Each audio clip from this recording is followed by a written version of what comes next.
Okay, so ons het nou nog geswem wat ons gaan drein. Soos julle kan sien, hierdie water is reg vuil. So ons het weer dieselfde proses wat ons doen met die watersak. Al wat ons doen is, sit net die geel pyp binne in die swembad en dan suig hy homself in sy bak in. En dan, soos dat hy draai, gooi die water hier in, vloei hy deur na die pyp toe. Hierdie pyp hardloop al die pad hier onder deur.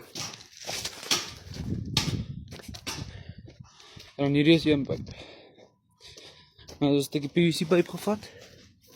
Ons het 2 clamps opgesit. Die pyp aan vasgeklamp, so kon ons hoop hy lek nie hierso nie. As hy doen is dit alright. En dan dan gaan hy verder na die 35.000 liter sak toe. Hierdie is nog een van die oues met die hoeke. Die nuwe wat kom is rond. En nie met daai hoeke nie. Maar ja, ek gaan hom nou hier so opkoppel. Hier is die ander kapling. So like sien nou 'n rubbertjie met glewe. So as hy opskuif, sien jy nie daai gleuf nie. En dan as hy hom toemaak, is die gleuf daar, maar ja. Hy kom nou daarin en dan moet hy daar gekoppel. En dan hy kom hier oor. Okay, wacht gou 2 minute. Okay, as hy is nou geklamp. Die ene nog 'n bietjie. Ja, as hy is geklamp, nou.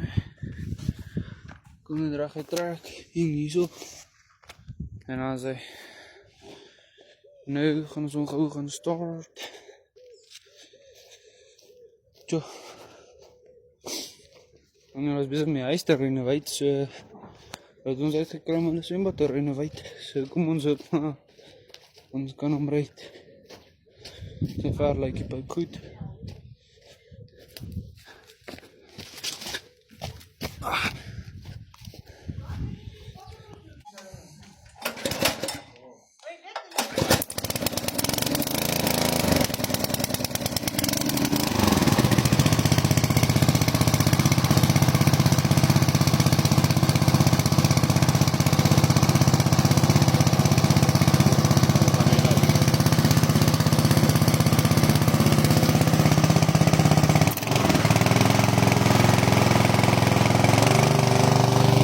Kijk, ons gaan wacht vir die water om te vloei. En dit moet so hier deurkom.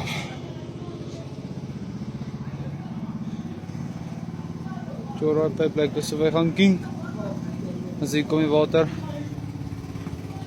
Maar hardloop hy deur.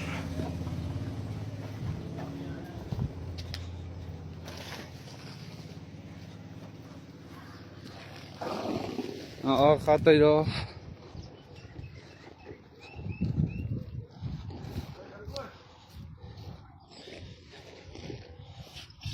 Kijk, hier is kinker, so die hier doen is, dan het 'n bietjie kant toe, en dan in die watersakke. So jy sien hy vloei. Ja, is sharp, always.